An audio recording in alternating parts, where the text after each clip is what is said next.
Selamat mendengarkan podcast ini. Shalom saudara sekalian, salam sejahtera. Kebenaran hari ini bertema tangan yang bersih. Kalau kita sungguh-sungguh menghormati Tuhan dan kita sungguh-sungguh mengasihi Tuhan, kita pasti berusaha agar setiap saat kita berkeadaan berkenan di hadapan Bapa. Jadi setiap saat kita harus berjaga-jaga, sehingga kalau waktunya tiba kita menghadap Allah, kita didapati benar-benar berkenan di hadapan Dia. Dan hal itu memang bisa terjadi setiap saat. Ya, kalaupun kita tidak meninggal dunia, sejatinya kita harus ada di hadirat Allah setiap saat. Semestinya kita tidak sembarangan atau tidak semena-mena hidup. Masalahnya kadang-kadang bahkan sering kita tidak memperhitungkan bahwa kita sedang ada di hadirat Allah. Kadang-kadang bahkan sering kita tidak menghayati bahwa kita ada di dalam kehadirannya. Saudaraku, mumpung masih ada kesempatan, mari kita bertekad untuk benar-benar menjadi orang yang menghormati Allah, mengasihi Allah dengan benar. Dan kita tunjukkan dengan usaha kita yang serius dengan meninggalkan segala hal yang dapat mendukakan hati Allah. Untuk itu yang pertama, jangan sampai kita berbuat sesuatu yang melukai hati Tuhan. Jangan sampai kita menyakiti hatinya. Dan yang kedua, jangan sampai kita masih terikat dengan dunia ini. Dua hal ini yang akan selalu kita dengar, akan selalu diingatkan kepada kita. Saudaraku, mari kita menjadi orang-orang yang luar biasa di mata Allah. Walaupun di mata manusia kita sering dipersalahkan, sering kita dihakimi baik oleh orang jauh maupun orang dekat sendiri.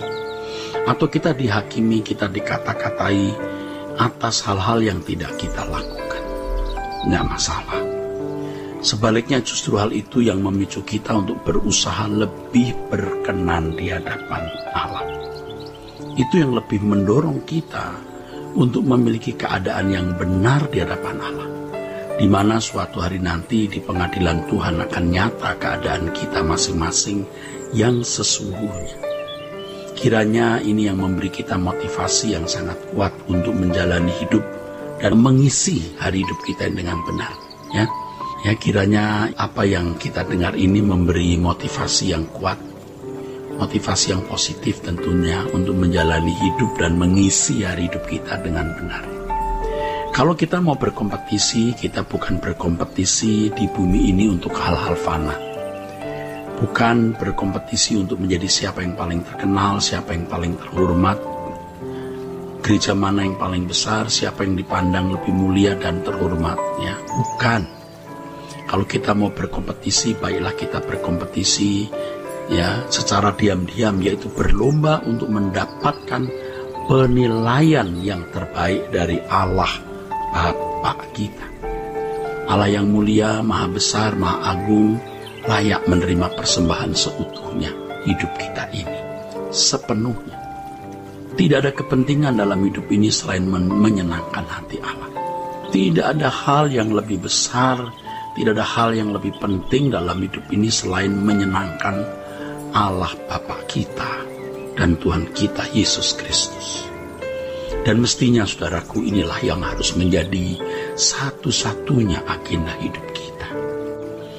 Tidak ada agenda hidup yang lain selain menyukakan hati Bapa. Dan untuk itu kita rela melepaskan segala sesuatu dalam hidup ini untuk kesukaan Dia. Ini bukan berarti kita lalu memberikan seluruh uang kita untuk gereja atau mengirimkan uang kita untuk pendeta ya. Tentu kita harus dipimpin Roh Kudus dalam mengelola uang, harta dan segala sesuatu yang Allah percayakan kepada kita. Kita bukan takut kepada manusia atau mencari hormat dari manusia. Tetapi kita takut akan Allah. Dalam Alkitab dikatakan bahwa orang kaya itu sukar masuk surga. Hal itu bukan semata-mata karena kekayaan yang dia miliki, melainkan karena ia merasa bahwa kekayaannya merupakan haknya. Nah, kalau orang sudah memiliki pikiran demikian, maka ia terbiasa dengan irama hidup mengelola uang sesuka hatinya.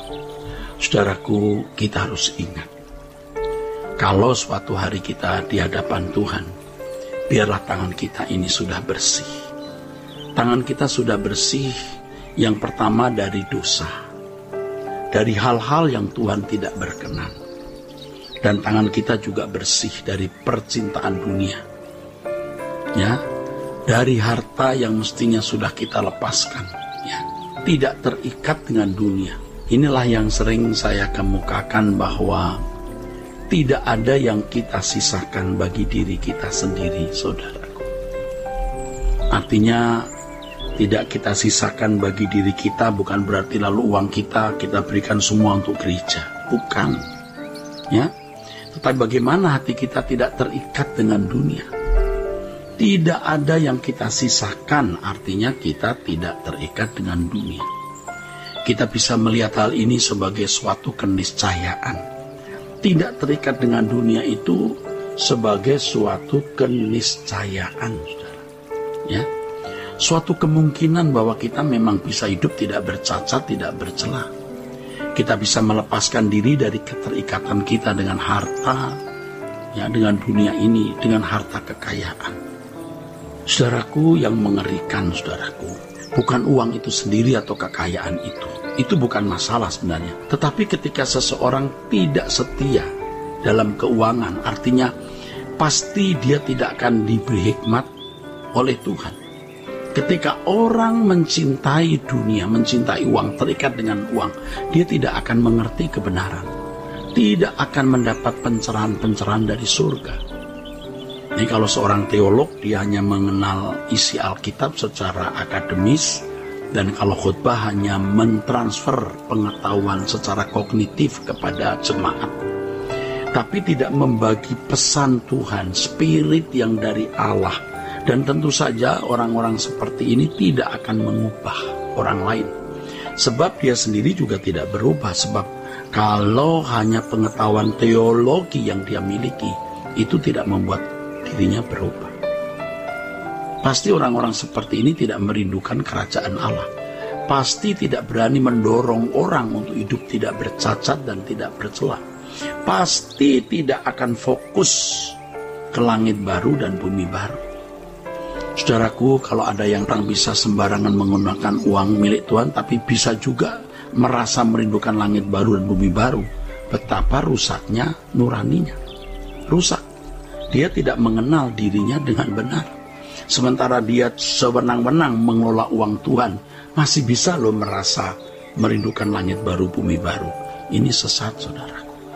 Nuraninya sudah rusak. Orang yang masih mencintai dunia ini tidak mungkin merindukan langit baru dan bumi baru. Ironis ya, saudara, sedikit sekali orang yang benar-benar merindukan langit baru dan bumi baru. Mestinya kita menyadari bahwa hidup ini adalah momentum yang sangat berharga, yang sekali dalam kekekalan dan tidak pernah terulang dalam kekekalan. Namun waktu hidup kita sangat terbatas. Mari kita mencari Tuhan, fokus pada langit baru dan bumi baru, agar kita pulang ke surga bersama. Mari kita tetap setia mengiring Tuhan Yesus. Kita tinggalkan dunia dengan segala kesenangannya. Ayo kita lepaskan semua ikatan dengan dunia. Hidup kita harus sudah selesai sebelum selesai. Artinya sebelum meninggal dunia, kita sudah terlepas dari segala ikatan dunia dan dari percintaan dunia. Mari kita bersama berkemas-kemas pulang ke surga, saudaraku. Kiranya kebenaran hari ini memberkati saudara-saudara sekalian. Sola Gracia.